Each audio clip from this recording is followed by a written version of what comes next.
Hey everybody, coming at you from inside my shop. Time for a shop video because it's raining and muddy outside. Now, a couple of videos ago I did sharpening and stropping, and the sharpening sharpens a blade, the stropping kind of polishes the edge. Well, I got into a discussion with a friend of mine talking about polishing with a big power buffer like that right there. Because I showed stropping with leather and with like cloth on a piece of wood. You take that and you rub it on the blade and polish it, strop it. Well, the leather is stropping. This is kind of like polishing. Well, anyway, we got to discussing, talking about it. And polishing a blade, like most machetes, will come along the lines of like this. This is just your typical Condor machete. Well, if you want to spend a couple hours with a power buffer like that one back there, or this other little one, then you're going to wind up with a finish like this. And I thought, I wonder if I could make a video showing how to polish like that. And then I thought, it may not be interesting.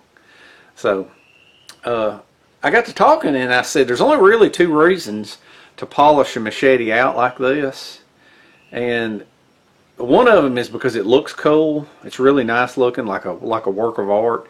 And then the other reason to polish an edge like this is because the finer the polish, it won't rust as much. Like you could take a regular machete and leave it in a building outside and it'll be rusty in less than a week. But if you put a super fine polish on one like this, it'll take probably, I don't know, maybe a month. I don't know what it is about that. But anyway, the friend of mine was saying that he thinks that if you polish one like this, it actually makes it cut better. So what I did is I've picked out 3 machetes, and they're sharp, but I'm going to polish them. Now what we're going to do is I'm going to show you a couple of different ways of polishing and buffing to make them slick. And we're going to do some tests, and these are different from like a chopping type test. This is just something I came up with that I'm going to try to see if there's any difference at all between just sharp and a polished sharp. I want to see if it actually does make a difference. So, and like I said, I'm going to show you how I polish them in case you want to polish your machetes. So, without any further ado, let's get started. First off, I'm going to test these and document what they do with the cardboard test and then the wooden dead blow test. And like I said, these are just some different tests I came up with for, I don't know if this is going to be like sharpness or if this is more like an anti-friction test. But let's just play around with this and see how interesting it comes out, okay? You ready? This will be the slicing test. And what I've done is I've got a box and I've got it labeled before and after. And I got Schrade wrote on here, and then I got Condor wrote on here, and then I got Cold Steel on here. Now this isn't a competition between machetes. It's just 3 different ones that I chose.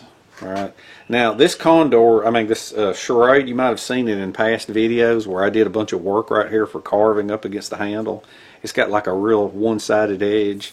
But you can see I haven't done much of anything ever to the actual cutting surface. So now the way this test is going to work is I'm going to go about 1 inch from the edge because the middle of the box kind of pulls in. So I'm going to go 1 inch from the edge, and now this will be the before cut. And what I'm going to do is I'm going to start right here on this cutting edge, and I'm going to drag, let me lift this up a little bit. I'm just going to drag the machete across it the full length and see how far it drops with the weight of the machete. Alright, you ready? Alright, that was just, it dropped down full length. And what I'll do is I'll measure that and I'll write the depth on it. Okay, so now that was the Schrade. So now this is the before and the after. Okay, so now we're going to take the Cold Steel. This is a Cold Steel kukri. Oh, and for those that are looking for a handle wrap, this goes on a baseball bat. It's called Lizard Skins. That is my favorite. It's a baseball wrap. And it kind of gives you that, like if you've got a flat style, you can put some right in the middle and it kind of gives you a palm swell. But anyway, this is a cold steel kukri, and so I'm going to put all the way full length. Okay, now like I said, these blades ain't competing with each other. It's competing with the before and after. So I'm just going to pull on. I'm not pushing down. Alright, there we go. Full length of the blade. Alright, so that's good that it didn't go all the way to the bottom. Alright, now the last one is going to be over here, before and after Condor. This is the Condor Mini Dooku, kind of like a parang. And some of these have, I'm not sure, this is kind of like a very, very small convex grind. This has got like almost like a concave grind with a secondary bevel, and this has a full huge convex grind. This might benefit the most from the polishing. I may be wrong. It may be the others. Okay, so we're going to start right here on the cutting edge. We're going to drag it. There we go. Alright, so that's the cut test. Okay, I'm going to set this to the side, and after all our polishing for hours and hours and hours, we'll see how they do. Alright, on this next test, I was racking my brain on how to do this, and I didn't know, could I just slam it into it? How would I measure a cut? Or could I measure a distance and try to cut and see how big of a piece it came out? Or could I just chop it? I don't know. So what I came up with is you'll do a 45, see this X right here? You'll do a 45 just like this with a 2-pound dead blow hammer. And what I'll do is then, because the way it meets, you're not actually removing any material. You can take a pair of dial calipers then, and you can stick them down in that hole just like that, and you can run them down. See, just like that, and then you can get a reading over it. So that's 75 thousandths deep. So that is how we're going to do this test. And what I'm going to do is I'm going to do each one. I'm going to do it out on the end. Let's start with a cold steel. Let's see, now to make it fair so that it doesn't rock, I'm going to put a little piece of wood under here. And then what I'm going to do, we're going to take, let's see, okay, cold steel. What I'm going to do is I'm going to hammer out on the end, and this will be the first thing, and then when I come back, I'll know that the one on the inside will be like that. So what I'm going to do now is I'm going to find the square, and I'm going to try to put this right in the center, right there, and I'm going to put this to where it's at a 45, just like that. Then I'm going to take the dead blow hammer, and then I'm going to come down with it from about maybe a foot. Alright, now let's turn it this way. Put that little piece of wood under there, and I'm going to turn it at another 45.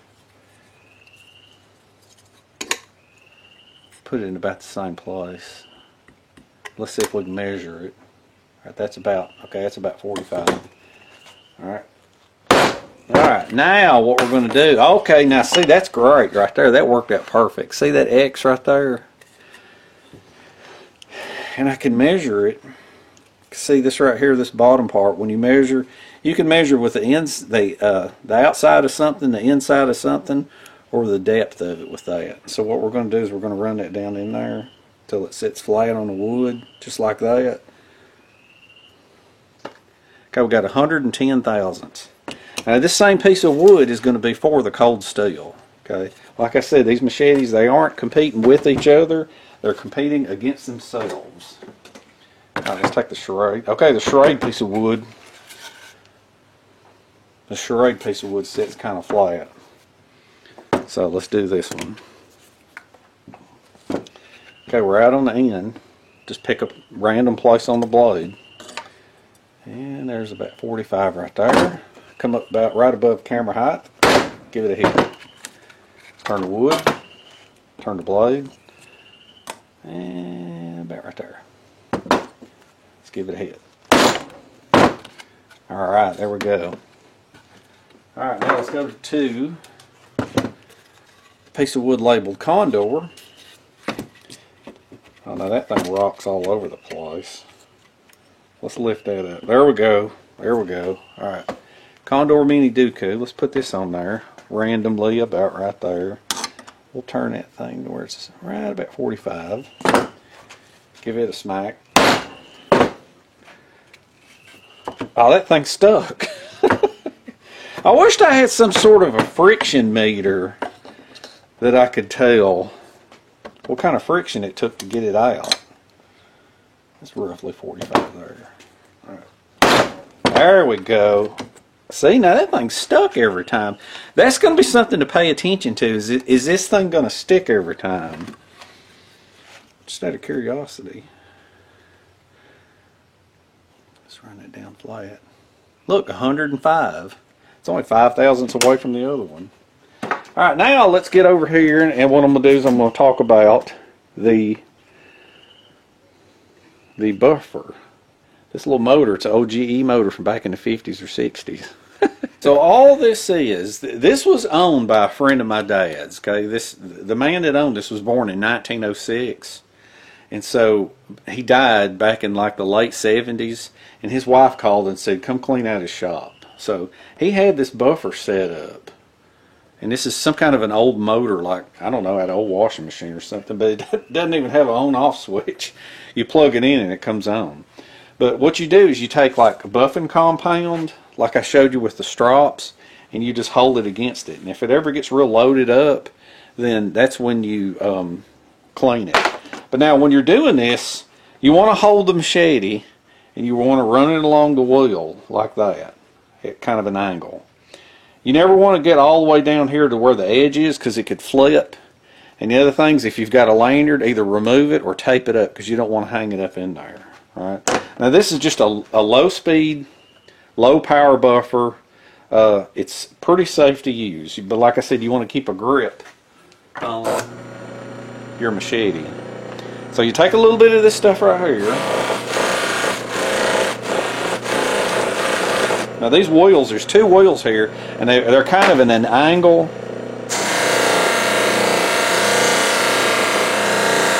And that's pretty much all you do right there.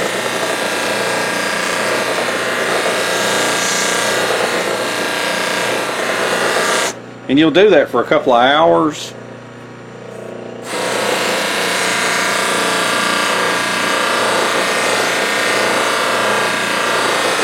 The one I showed you earlier, the Condor Jungalo, I spent like 3 hours on this wheel.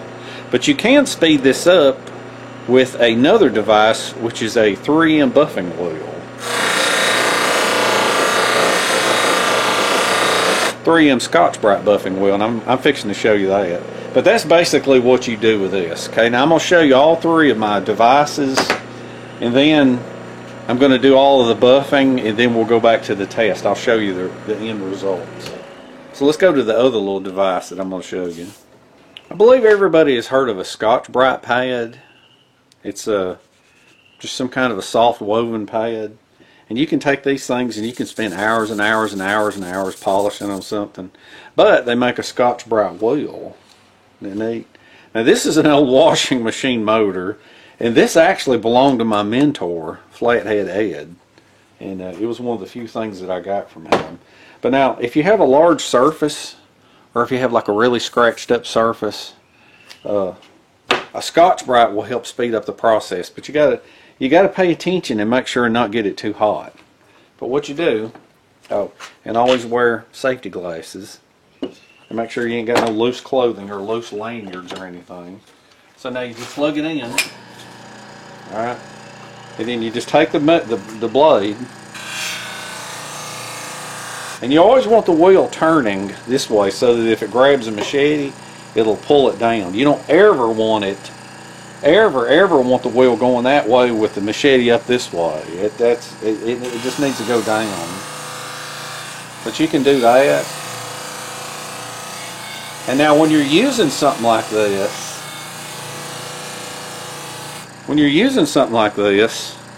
you better keep an eye on the temperature. Alright, because this thing right here can heat a blade up quick.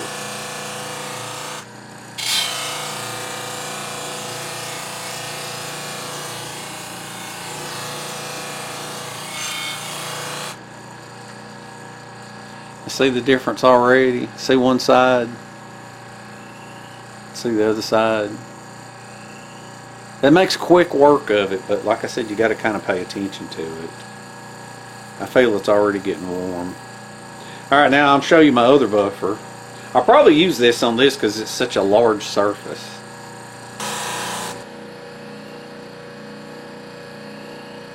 See, that makes pretty quick work of it. But I can kind of tell it's actually, it's not really putting scratches in, it's taking the deep scratches out and it's putting the very minor scratches in the other direction. So this is the Hoss. This is a Baldor industrial motor. This is an actual 223 phase motor, and I'm running it through a phase converter. It's a reversible motor too. But these big giant buffing wheels here, I made the arbor. And then I coated it with some rags and tape, so that in case, because when I used to polish trim on cars, if I ever slipped off the wheel, I didn't want to hit here and dent it. But anyway, this thing right here, you got to be careful with this thing right here, because this thing is so big and powerful and you cannot bog it down. But this thing will heat a machete up fast. And you don't want to, you got to do this thing in, like, I don't know, in moderation. But anyway, these small bars of stropping material, you can also buy big ones, and it's like the Eastwood Company. They've got like car restoration supplies, and they've got all kinds of buffing stuff for, like, you know, cars from back in the 50s. They had chrome on them and stuff, and you want to redo them. But this is good for things like this. So let me plug this thing up and cut it on, and then I'm going to show you what it does. It's a beast. And remember what I said about these lanyards here? If you got a lanyard, either take it off or wrap it around and put some tape around it. So let's see. Let's put a little piece of tape on this. Now I'm going to probably spend a couple of days out here polishing on all this stuff. So I'm not going to bore you with all the details of the polishing, but I'm trying to show you the machines and how I do them. Alright, so let's cut this on. Oh, and it's a little loud.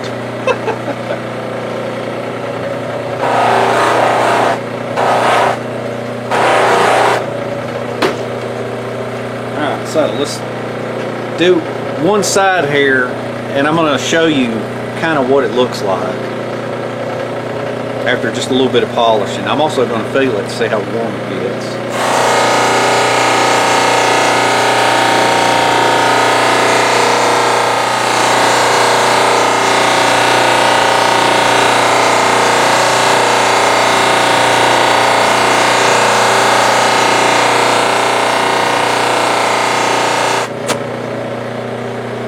Now see, just that little bit warmed the blade up.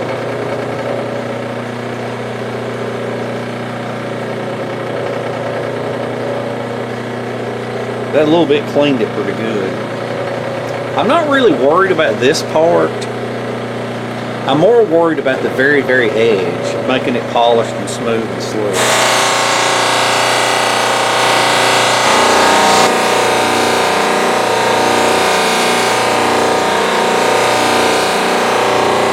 Every 5 minutes of polishing, what you want to do is you want to stop. You're going to take a paper towel or a rag. You're going to wipe some of that off. See that color on it? Because sometimes you'll be building up polish on the blade, and it's good to wipe it off. But that's pretty much it for what I'm going to be doing. And so I'm just going to spend like today and tomorrow polishing, and then when they get completely polished, we'll test them out again. All right.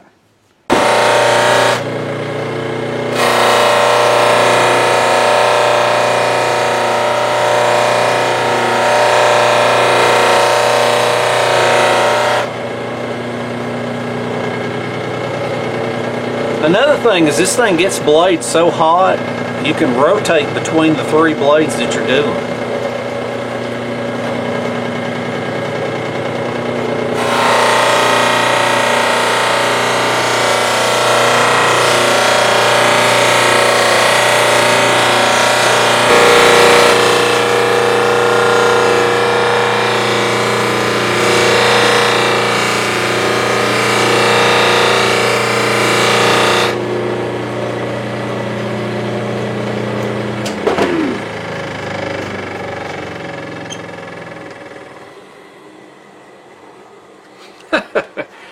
Well, today is day 2, and I'm decided to start wearing this thing. Naturally, you have to wear safety glasses, but I decided to wear this because these cotton buffs, little pieces of cloth and fuzz just fly out of it for hours and hours and hours. And I've had to rotate between the two because they were getting so hot. So I'll do this a little while and then do the other one. Now the last one is almost finished. I roughed it with the big buffer and then went with a small buffer, and I put a different wheel on this other one over here, and I'm going to show you what I do for the final touch whenever I think I'm finally done.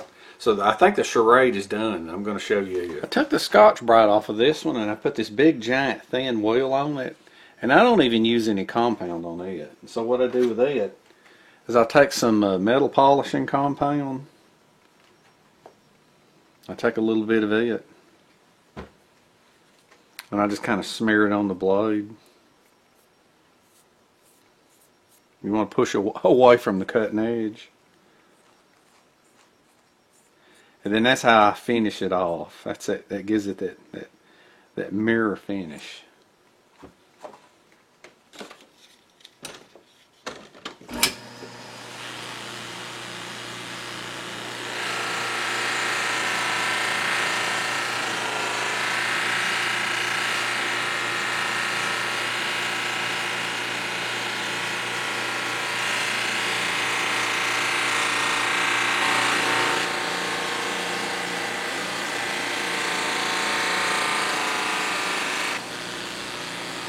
Alright, so now I want to show you one thing real quick about this. As far as I'm concerned, this blade's done.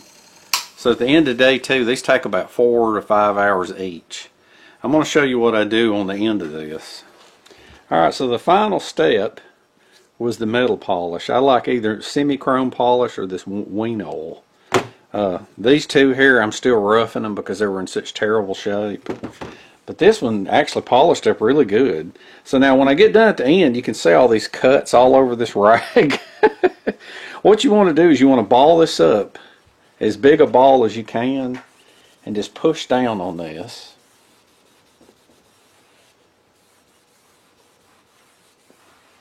Just like that, and it removes every little bit of the compound that's left on there. Now this one I wasn't quite as worried about this part up here. I was mainly worried about this cutting edge.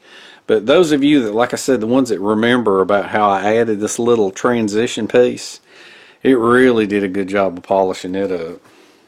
So this is the end of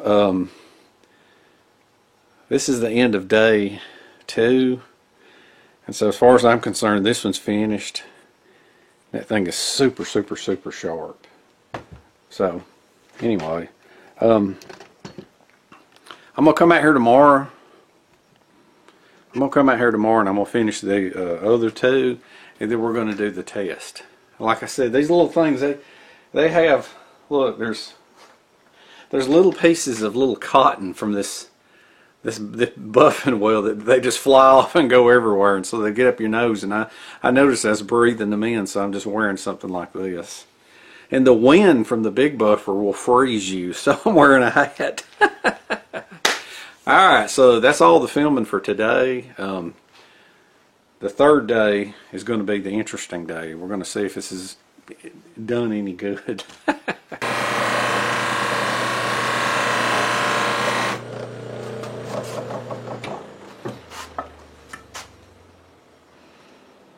Alright, day 3.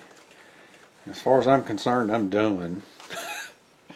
Alright, we're ready to test these things today.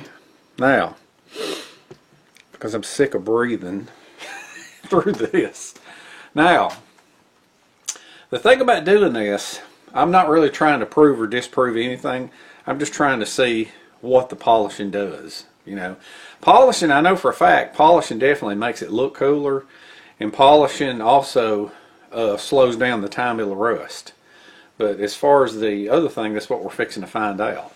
Now, what worked best for the roughing, you know, simply put, you just take some of this stuff and smear it on the cotton wool. Now the black seemed to work the best for roughing, and then the white, that was over on the big buffer, and then the white seemed to work the best for putting a high shine onto for the finish on the small buffing wheel. The other thing is don't do this when you're tired, because you got to really keep a grip on it, because the way the buffing wheel pulls down on it, the last thing you want to do is call into work because you have a machete impaled in your foot. Alright, so before we do the test now, I'm going to try to edit in the before and then the after, and then we'll do the slice test one at a time because I'm sick of polishing. Now the fine polishing is on the edge, but there's still some scratches on some of these up here because I didn't do any sharpening. All I did is polishing. So whatever the factory left, whatever grind marks the factory left are going to be in it. Okay, so now let's take a look at the before and after.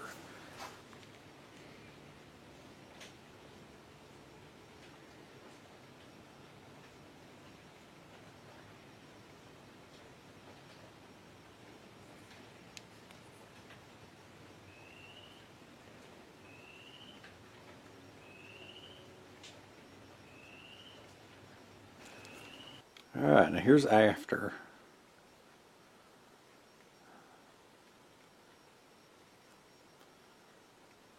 You might can still see some of the factory lines in it, because like I said, I didn't do any sharpening. All I did is polished pretty much whatever the factory edge was. Alright, so here's the cold steel cut before. Now let's try the cold steel cut after. I'm going to do it right over here. I'm going to set it on here, and then I'm going to drag.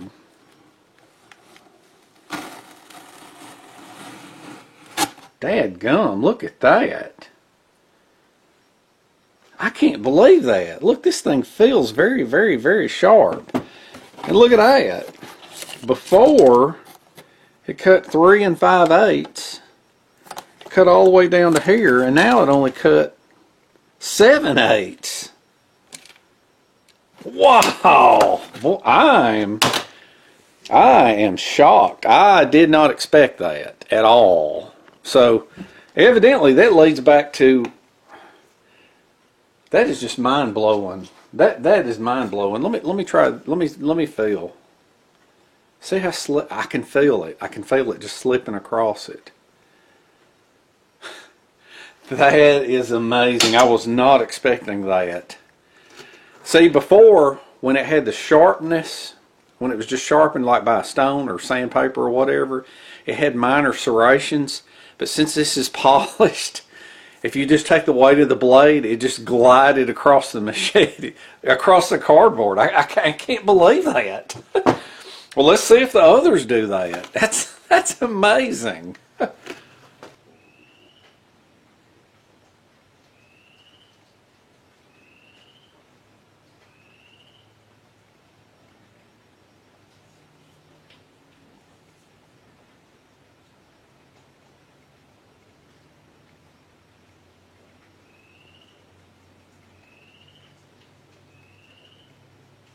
I'm hoping this is picked up on the camera good, but the Schrade actually got the best polish. Now, it may be because it's such a small edge.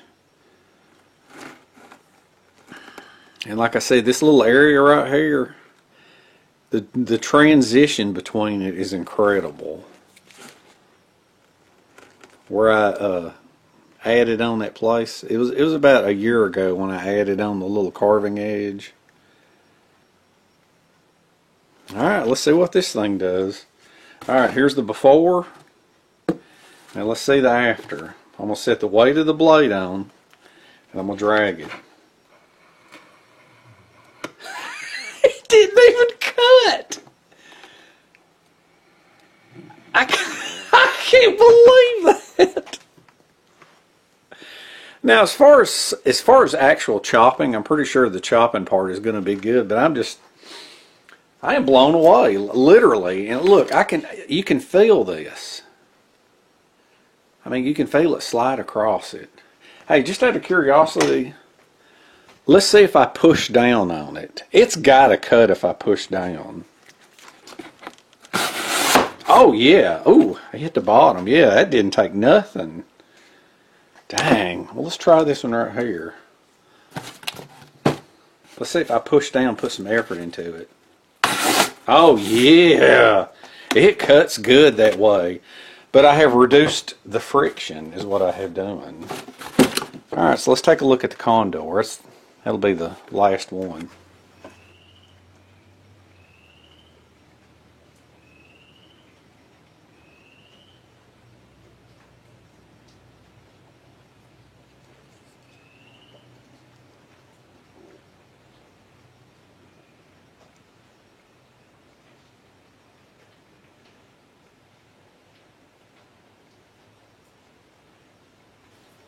The Condor is the one that's got the full convex grind to it.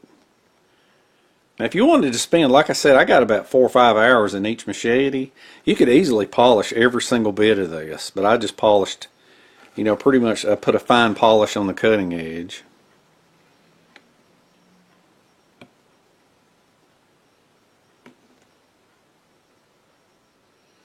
But I think what I've done, here's the Condor before and after. I mean, there's really just no reason to do anything. Let's take the weight of the blade just like last time. And look at that. I mean, it just slides right across it. Unbelievable. Now let's try to push it through. Wait a minute. I don't want to do that. I want to set some cardboard down here on the bottom so I don't smack my blade. Let me just push it through. Oh man.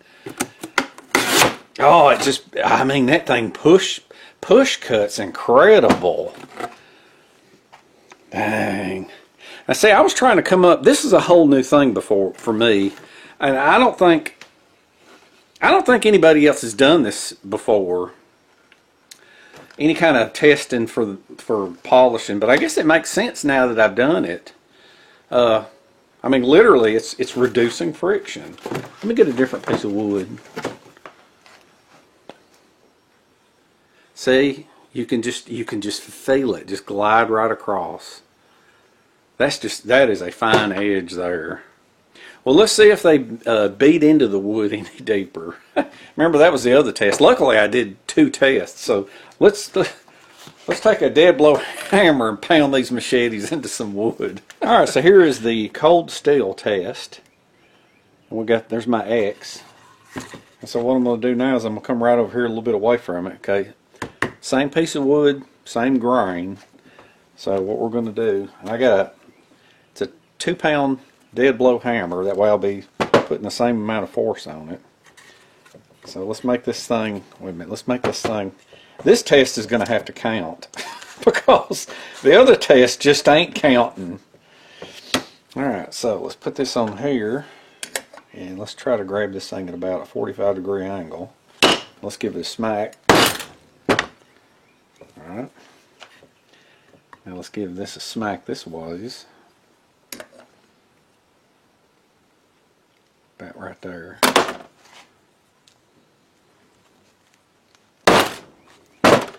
Alright. So let's see. It didn't look like it did anything to the edge. Nope, still sharp. Alright, now this is the moment of truth. While we're reducing friction. Alright, the original that's out on the end, okay, I got 95 thousandths.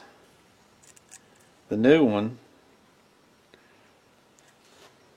oh wow, 145. Rock on. That thing, it pushed itself into the wood fibers because there's less resistance. So let's write this on there.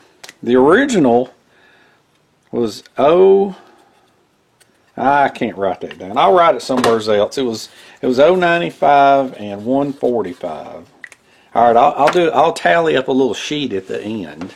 So let's go to the next one. Here's the charade test piece. We've got our X out on the end. So let's set this thing down. I think I think I'm gonna need a piece of wood right here. Yeah. Alright, and we're gonna be doing the charade. I sure am glad I did a separate test besides just the cardboard test. Because this would have just been, it just would have been, I wouldn't have understood if it meant anything or not. Let's see. Now let's turn this piece of wood this way. Let's put this under this corner. Alright. These things are definitely very extremely sharp. So we're going to go about 45. Let's give that a smack. Alright, let's see. Oh, look, it's a much cleaner cut. See, the original cut's just a little bit jagged. Where that smacked, that's like really a clean cut. If I remember right, I was thinking I had gotten 140 or 120, 105 or 125 originally. No, it's 175. Well, actually, dang, I should have wrote it down because I think a piece fell out of the middle. So let's try this one. 210. Okay, 210. I think this fell out. Yeah, wait a minute. No, that's 210. How can that be? No, it ain't. It's 175. 175 versus... I see, this is kind of crumbly wood here. Okay, we're going to go with 175 and 210.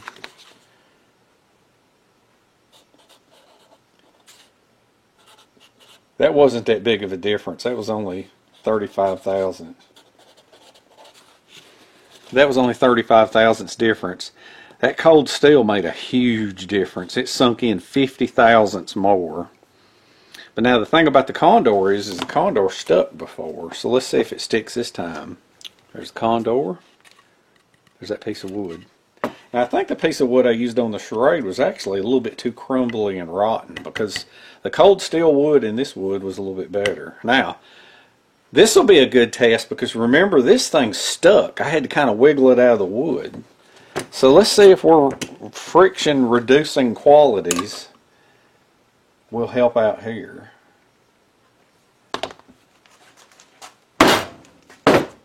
Oh yeah, it came right out. No problem. Let's turn it this way. It didn't stick. So that's another plus. That's a thing I didn't even think about. I didn't even contemplate on that happening. See if it does it again. Yep, it came right out. Y'all remember last time when I did that first test, it stuck?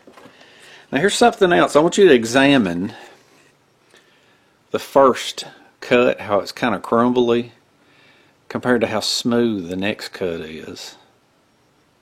Kind of leads me to believe that if you were carving, this would make a big difference. Alright, let's see if we can get the original. We have 145. And the new, I can't even hardly get the caliper in it. I can't get the caliper in it.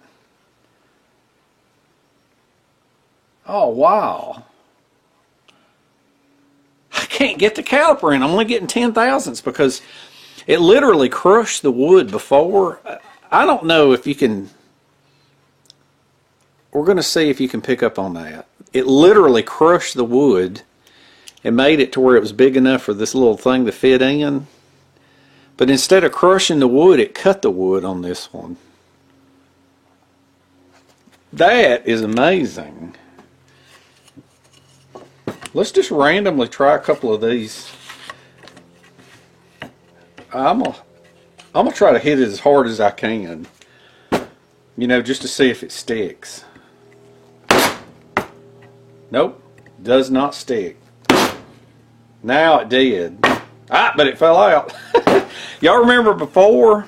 Well, that's one. That is a benefit that I didn't even think about right there. is the fact that when you're reducing the friction to that edge right there, you're making it to where it won't stick anymore. That's incredible. And the cuts that are doing, that cut in the middle, that is a very clean cut compared to the original. The original's kind of jagged, and the new ones are really smooth. That's awesome. What a test. And now on the cardboard, instead of doing a drag test, I guess I should have, I don't know how I could do that and make it repeat. But I think that's pretty interesting right there, what I have come up with on this. Because I don't think there's any, I looked on the internet and I looked on the forums to try to see if there was some kind of a test other than, you know, just taking a piece of paper and slicing across it. And because these aren't really meant to be slicing tools, these are chopping tools. And people polish knives all the time, but people don't really get into polishing machetes. But anyway, I hope you enjoyed this. If you have some free time, you know, polish up some machetes. Doing this is a lot faster than just stropping. This is a whole lot faster. And you can also get the little bitty buffing wheels for a die grinder. I think I had one over here. Let me grab it real quick. See a little air die grinder? You can get one of these if you don't have, you know, a big, if you don't have like a big tripod sitting on cardboard. If you don't have like a big motor and a big wheel or anything, you can always, you know, just get a small buffing tool like this. But you have to be very, very extremely careful with this thing because you don't want to jump over the edge. Because I honestly believe, depending on the process you use, if you use a big buffer like this, I don't think you can round an edge. But I think if you use like a little handheld tool, there's a potential that you could round off the edge. But I don't think I did the way I push these things. I don't know. These things, it just blows my mind. I should have done something like that. These things, I mean, they're just, and the cuts that they leave. I don't know. Maybe there's more tests in the future. I don't know if anybody wants to watch another video like this. But anyway, I hope you enjoyed it. Hope you had fun. Hope you learned something. Hope you passed the time. Like I say with these buffers, all you do is you turn them on and you take some of this compound and you stick this compound to the wheel. Some people say that these wheels can get loaded up. And if they get loaded up, you can either, sometimes if it get really loaded up, you can just take a screwdriver and run it to it. Or sometimes you can take a wire brush and very gently hold it to it. So I didn't have them load up on me. I just kept throwing the compound to them and buffing. So anyway, hope you had fun. Hope you enjoyed it. I think I done said that once. Now I'm at the point of rambling. Take it easy. Enjoy life. Take care of your tools. Experiment with edges. Experiment with your knives, machetes, and axes. See what works. See what doesn't work. It's all a part of the hobby. So take it easy, and we shall see you in the next one.